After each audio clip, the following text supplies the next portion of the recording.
How are you? Hi. Hello. So you get a 216? Yes.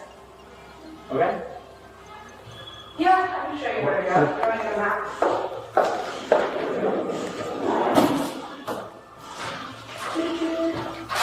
Everything all right? I just got a call from the resident. Oh, is it the gentleman maybe? She thought he was trying to get, someone was trying to get in the... What?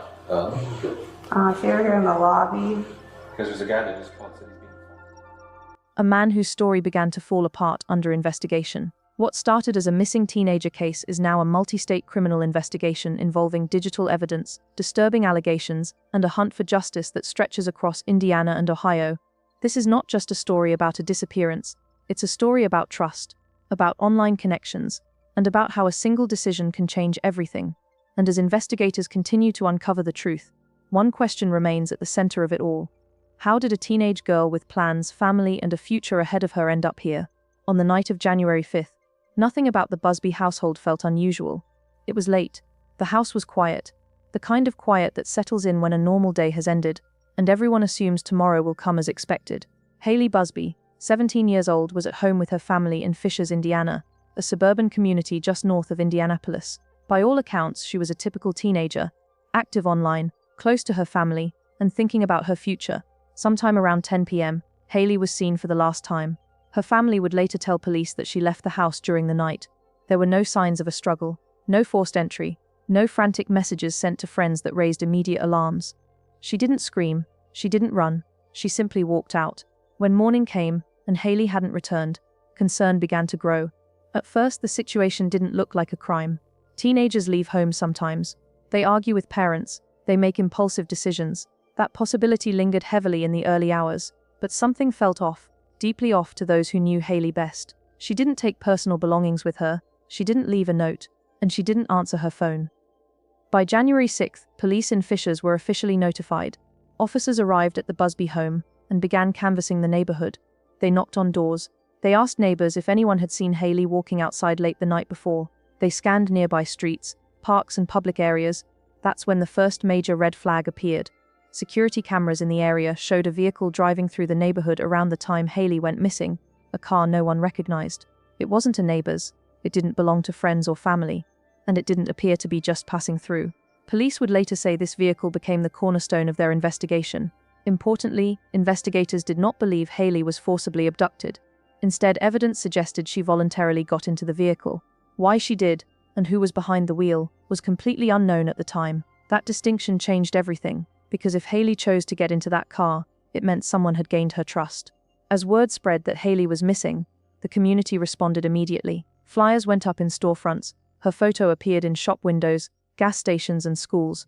Friends and family flooded social media with posts asking for information, urging anyone who knew something, anything, to come forward. Her father posted daily updates, photos of Haley smiling, videos of her laughing with friends, messages filled with hope, pain, and desperation. Each post carried the same unspoken plea: please bring my daughter home. Days turned into a week, then 2. And with every passing hour, the uncertainty grew heavier. Behind the scenes, detectives were digging deeper. They analyzed phone data. They reviewed Haley's online activity. They looked closely at gaming platforms, social media accounts, and private messages. And slowly, a troubling pattern began to emerge. Investigators discovered that Haley had been communicating with an adult male online. The conversations weren't random. They weren't recent. They had developed over time, casual at first, then more personal. According to police, this man did not live in Indiana. He lived in Ohio. That revelation shifted the investigation across state lines. Law enforcement began coordinating with agencies outside Indiana, including the FBI. Phone records and digital data suggested Haley may have traveled out of state shortly after leaving her home. But still, there was no sign of Haley herself, no sightings, no bank activity, no phone pings from her device. The case grew darker with every unanswered question. On January 21st, more than 2 weeks after Haley disappeared, police called a press conference. The room was tense, cameras rolled, reporters waited, hoping for good news. Instead, they heard words that shattered hope. After an extensive investigation, police announced they believed Haley was deceased. The room fell silent. Investigators confirmed they had identified a suspect, a 39-year-old man named Tyler Thomas. According to police, He was the person Haley had left with the night she vanished. They made contact with him in Ohio. At first, Thomas admitted to picking Haley up at her home. He claimed he later dropped her off on the side of a road in western Ohio, but investigators quickly determined that story was false. Phone data, digital evidence, surveillance, his version of events did not hold up. Police searched locations tied to him, including a home in Columbus and a short-term rental in rural Ohio. They seized electronic devices, and what they allegedly found on those devices would permanently alter the direction of the case. According to court documents, images recovered from Thomas's phone showed a minor engaged in sexual acts. Investigators would later say they believed Haley died just days after she was picked up, but at this point in the investigation, Haley was still missing. Her body had not yet been found, and her family was left suspended in the most painful space imaginable, knowing their daughter was likely gone, but without answers, without closure, and without justice. This was no longer a search and rescue, it was a search for truth. And as authorities closed in on Tyler Thomas, they began to uncover a disturbing trail, one that pointed not to a moment of impulse, but to planning, manipulation, and a connection formed long before Haley ever stepped out of her front door. As investigators shifted from searching for a missing teenager to building a criminal case, their focus narrowed to one central question. Who was Tyler Thomas, and how did he gain Haley Busby's trust? The answer, police say, lived almost entirely online. Detectives began combing through Haley's digital life, her phone, her social media accounts, and most importantly, her online gaming platforms. What they uncovered painted a picture that has become disturbingly familiar in modern cases involving young victims. Haley had met Tyler Thomas through online gaming. It wasn't a single conversation, it wasn't random, and it wasn't accidental. According to law enforcement, the two communicated over time. The relationship developed gradually, through casual messages, shared interests, and conversations that likely felt harmless at first. That slow progression matters, because grooming rarely looks dangerous in the beginning. Predators don't usually start with threats, they start with familiarity. Investigators believe Thomas presented himself as someone trustworthy, someone older, perhaps wiser, someone who listened, someone who made Haley feel understood in ways teenagers often crave. And over time, that connection crossed a dangerous line. Police have not released the full content of their conversations, but they confirmed that digital evidence, including cell phone data, online communications, and media recovered from Thomas's devices, played a critical role in identifying him as the suspect. Once Tyler Thomas's name surfaced, investigators moved quickly. They discovered he lived in Ohio, not Indiana. That immediately raised jurisdictional concerns and brought federal authorities into the investigation. Crossing state lines in cases involving minors introduces a new level of seriousness and potential federal charges. Law enforcement made contact with Thomas within days of Haley's disappearance. At first, his story appeared cooperative. He admitted that he picked Haley up at her home in Indiana. He told investigators that he later dropped her off on the side of a road in western Ohio. According to him, that was the end of his involvement. But investigators weren't convinced. Cell phone data contradicted his account. Surveillance evidence didn't match his timeline, and his explanation failed to answer the most basic question. Why would a 17-year-old girl voluntarily leave her home in the middle of the night to meet a 39-year-old man she'd only known online? As detectives pressed further, Thomas's story began to unravel. Police executed search warrants at locations tied to him, including a residence in Columbus, Ohio, and a short-term rental property in rural southeastern Ohio. These searches marked a turning point in the case. On Thomas's electronic devices, investigators allegedly discovered images that they say constitute child sexual abuse material. According to court documents, the material involved a minor and appeared to have been created at a specific Columbus address, a home listed in the criminal complaint. This discovery transformed the case. It was no longer just about a missing teenager. It was now about alleged sexual exploitation. Prosecutors moved swiftly. Thomas was arrested and charged in Franklin County, Ohio, with pandering obscenity involving a minor and tampering with evidence, serious felony charges that allowed authorities to hold him while the broader investigation continued. During his first court appearance, Thomas showed little emotion. The bond was set at $1.5 million. Strict conditions were imposed. No contact with the victim's family, no unsupervised contact with minors, and no internet use. Still, Haley was missing. Behind the scenes, law enforcement continued working to locate her. Investigators say Thomas eventually led authorities to her body, which was found in Perry County, Ohio, south of Columbus. The discovery confirmed the worst fears of Haley's family. Police believe Haley died within days of being picked up. They have not publicly disclosed her cause of death, nor have they revealed all the evidence that led them to that conclusion. Those details are expected to emerge later as additional charges, including murder, are filed, likely in Hawking County, Ohio. As the news broke, Haley's father shared a statement that captured both grief and gratitude. He described his daughter as smart, beautiful, kind, and caring, a young woman with a bright future and a deep love for her family. He thanked the community for their support and the prayers that carried them through weeks of uncertainty, but the family didn't stop there. In the aftermath of Haley's death, they launched a petition calling for change. They argued that Haley was initially labeled a runaway, a classification that delayed broader public alerts. She wasn't physically forced into a vehicle, they said. She was lured, and that distinction may have cost valuable time. The petition calls for the creation of a new public alert, sometimes referred to as a pink alert, designed for cases where minors disappear under suspicious circumstances involving online contact or grooming, even if no physical abduction is immediately evident. More than tens of thousands of people have signed the petition. For many parents, Haley's case struck a nerve. It exposed how easily online spaces, gaming platforms, chats, and social media can become hunting grounds for predators, and how quickly a relationship that feels virtual can become devastatingly real. As prosecutors now prepare for the next phase of the case, one reality is clear. This was not a random act. This was not a chance encounter. It was a connection formed in the digital shadows, one that law enforcement believes ended in tragedy. For weeks after Haley Busby disappeared, the public focus was on one question. Where is she? Now that investigators say they believe she is dead and have recovered her body, that question has been replaced by another. What happens next? The answer is far more complicated than a single arrest or a single courtroom. Tyler Thomas is currently being held in Franklin County, Ohio, facing felony charges related to child sexual exploitation and tampering with evidence. Those charges alone are serious enough to keep him behind bars, but they are not the charges that will ultimately define this case. The most significant accusation, murder, has not yet been formally filed, and that delay is not accidental. According to law enforcement, Haley's death likely occurred in Hawking County, Ohio, at or near a short-term rental property allegedly connected to Thomas. Her body, however, was found in Perry County, while the initial arrest and digital evidence were handled in Franklin County. That means at least 3 jurisdictions now have a stake in the case, each with its own prosecutors, procedures, and priorities. In cases like this, prosecutors must decide where the strongest case can be made.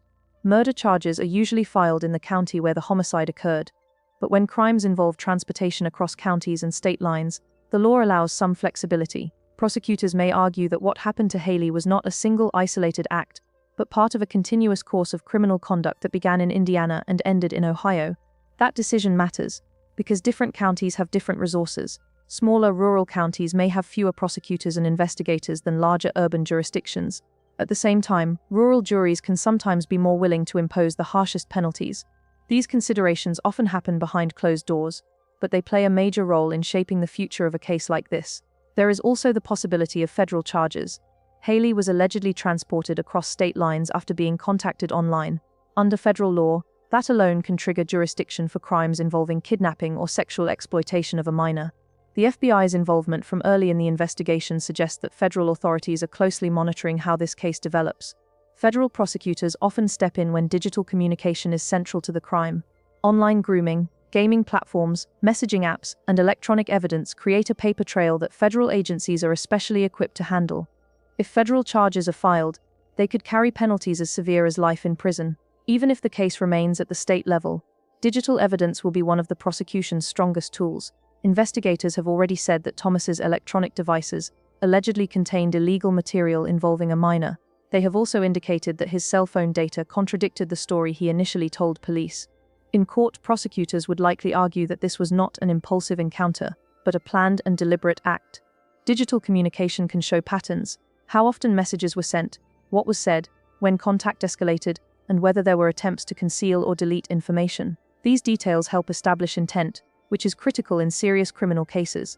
The decision to initially charge Thomas with pandering obscenity involving a minor rather than murder may frustrate some observers, but it is a common prosecutorial strategy. These are known as holding charges. They allow authorities to keep a suspect in custody while they finalize forensic results, autopsy findings, and jurisdictional agreements. Filing a murder charge too early, without every piece of evidence in place, risks giving the defense an opening to attack the case later.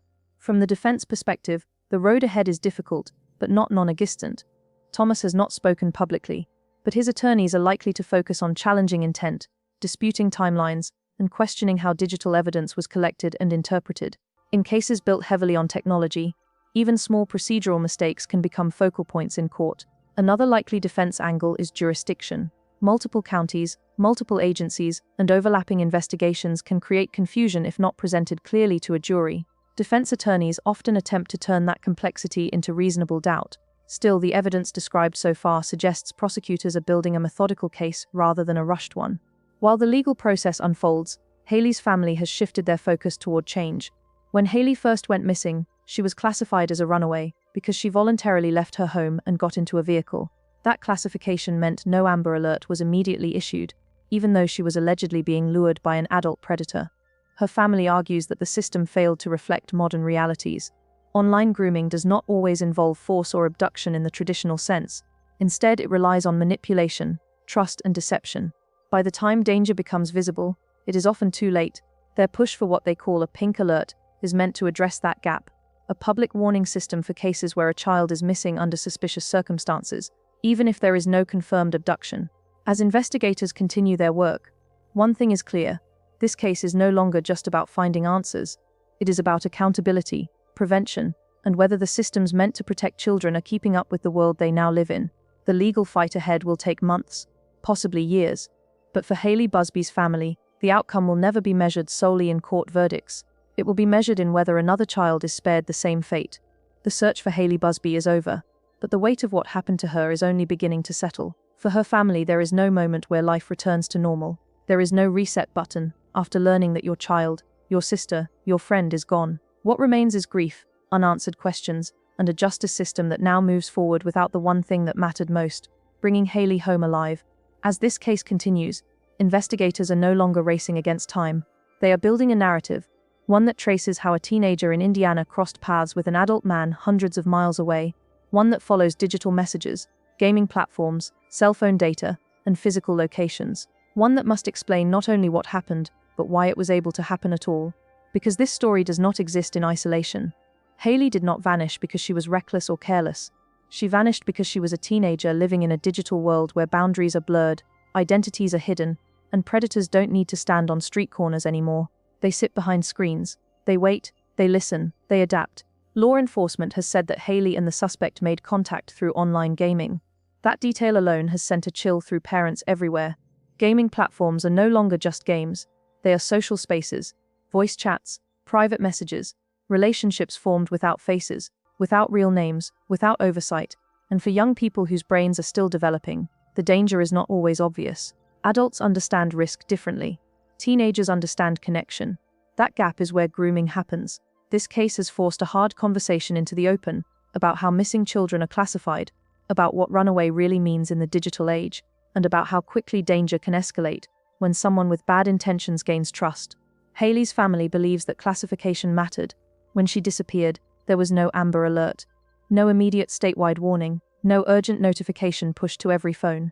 By the time the seriousness of the situation became clear, critical time had already passed. That belief has turned into action. Their push for new legislation, what they call a pink alert, is about recognizing modern threats. It's about understanding that a child doesn't have to be dragged into a vehicle to be in danger. That being lured is still being taken. That consent obtained through manipulation is not consent at all. Whether that law passes or not, Haley's story has already changed the conversation. Parents are looking closer at gaming systems. Schools are being asked harder questions about online safety education. Lawmakers are being pressed to rethink outdated definitions that no longer match reality.